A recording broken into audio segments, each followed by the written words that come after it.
Hello students, let's move to the next round of some possible questions. Some 8 to 10 questions in this video. Previous video we had 10 questions, some around 8 questions and in between some sub questions. So around 10 maybe. So let's move on. What are seminiferous tubules? We have already discussed. Where are they present? And explain its structure. So the seminiferous tubules lie in the testis. Simple 1 mark answer or a multiple choice answer. But then if it is to be written for a little longer, more than 1 mark, there are 1 to 3 highly coiled tubules in each testicular lobule. So you have to mention the exact place where it is if it is more than a 1 mark question. Okay, in each lobules there are 1 to 3. Now structure. How do you explain its structure? The tubules are long, highly coiled, U-shaped tubules. They're highly coiled. And their open ends, you can see their open ends gather in this area, the posterior central region of the testis, to form retitestis. Okay, wall of these tubules is made up of, if you see the internal structure of a tubule, I have just opened a particular seminiferous tubule. The internal structure shows this is basal lamina and all the germinal epithelium lying there. In between, Sertoli cells are also there. So, wall of these tubules is made up of germinal epithelium. This germinal epithelium consists of 2 types of cells. Most of the cells are spermatogonia. That means their fate is to produce sperms. But there are few taller cells, the Sertoli cells, which is going to take care of the spermatogonia as well as the sperms produced. So they are nourishing cells. But the germ cells, the gamete producing cells are the spermatogonia. Okay. Now, whenever we discuss a question, see, you can, in the same frame, you can get a 1 mark answer, you can get a 2 mark answer, 2 marks answer, and you can get 5 marks answer, even 3 marks answer. So just thing is you have to support it with diagram if it carries more marks. The male germ, where is the okay, name the male germ cell and what is its function. The male germ cells are called spermatogonia. Where is it located? We discussed now. Spermatogonia grow into primary spermatocytes. What is its function? They grow into primary spermatocytes. So see, this is the spermatogonial stem cells that I am showing here, male germ cells. So there are many in number on that basal lamina that we saw in the previous picture. They are all diploid. So when a male child reaches puberty, it starts undergoing mitosis to proliferate. It has to increase it in number before it actually starts differentiating into its role, to take up its role. So the spermatogonials, I have not shown Sertoli cells here, we are just talking about the germ cells now. So mitosis goes on, repeated mitosis goes on, and more of same cells are produced.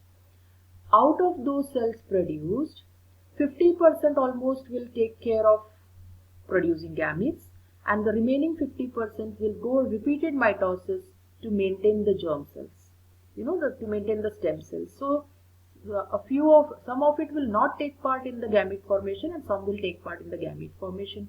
We are going to talk about how gametes are formed. So those spermatogonium whose fate is to produce gametes, those would enlarge in size.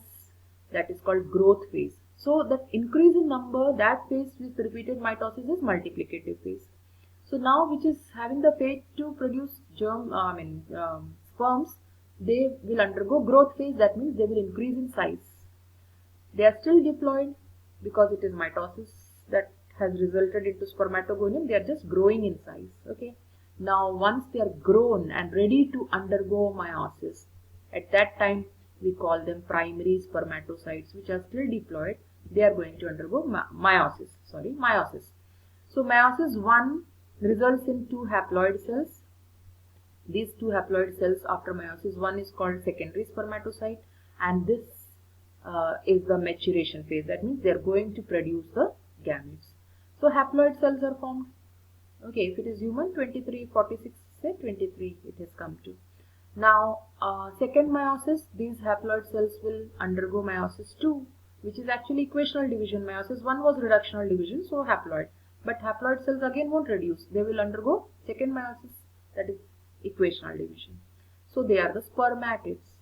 Okay, so from one primary spermatocytes, 4 spermatids, or from one spermatogonium, final fate is 4 spermatids. Then after this, they have to dig themselves, they embed in the Sertoli cells these spermatids to mature into the sperms. The shape changes, etc. Because the spermatids have to be motile now, they become the spermatozoa. What are questions like simple 1 mark questions? What is the nature of spermatogonia or ploidy of spermatogonia? 2n. Primary spermatocytes 2n, secondary spermatocytes n, spermatids n. All this can be some kind of multiple choice question or something. Otherwise, a full 5 marks answer for this you have to write this much with supportive diagram. Clear?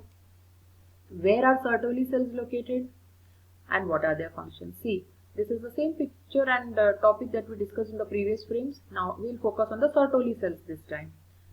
We are not going to talk about the spermatogonia, which we have already discussed. Okay, we'll take the Sertoli cells, the taller cells. You can see these taller cells. These are the Sertoli cells. So they are nourishing cells. So they are somatic cells.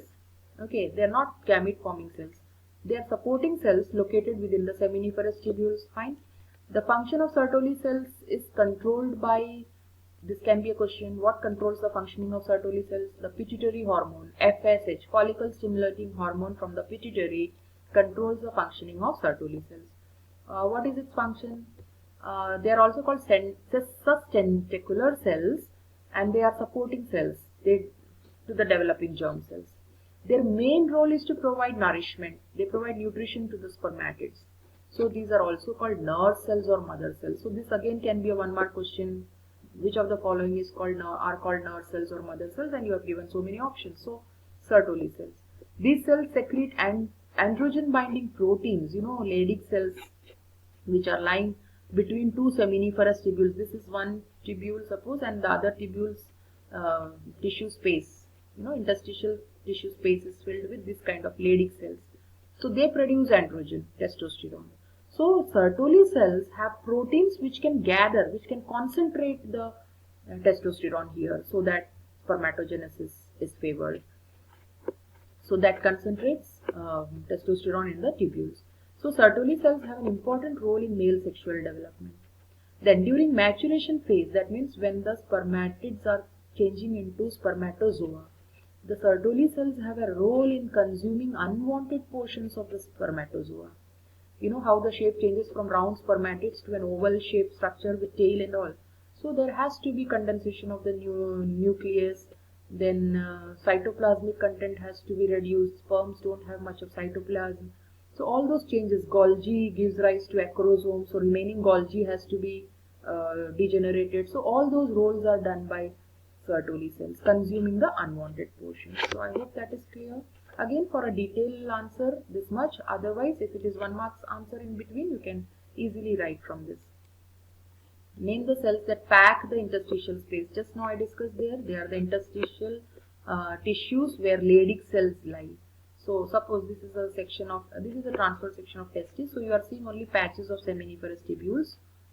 So what are lying between each seminiferous tubules are the Leydig cells. Okay. They are also called interstitial cells. They are small group of round cells that form the endocrine portion of the testis. Why endocrine? They are going to secrete the male hormone. Function, they secrete androgens, male sex hormone called testosterone. Another question, what controls the functioning of Leydig cells? They are controlled by luteinizing hormone from the pituitary. Okay, this time it is luteinizing hormone from the pituitary. List the path of sperm flow through various ducts starting from where it is produced. Definitely it is produced in seminiferous tubules. Then the sperms, after embedding in the Sertoli cells, which is the next duct, it reaches retitestis. Okay, so from seminiferous tubules it moves to the, so first seminiferous tubules, then they move to the retitestis, then from retitestis to vas efferens, from vas efferens to epididymis. Epididymis, the 3 parts we have discussed, caput, corpora and cauda. So they are stored in epididymis for some time. This also we have done. Then to the vas deferens, vasa differentia or vas deferens, which goes in through the inguinal canal into the pelvic cavity to join the urethra. So before joining the urethra, it passes through prostate gland and all, so that time it is called ejaculatory duct, and then finally urethra. Okay, so that is the flow, and this is how you can understand. Name the ducts which ascend into abdomen. That means goes up into the abdomen, ascends into the abdomen. Just now we discussed vasa differentia is the duct which goes into the abdomen. It is coming from the testis, and that is extra abdominal, and it is entering into the abdominal cavity, and it is coiling around the ureters of its respective side. So where does it finally open into?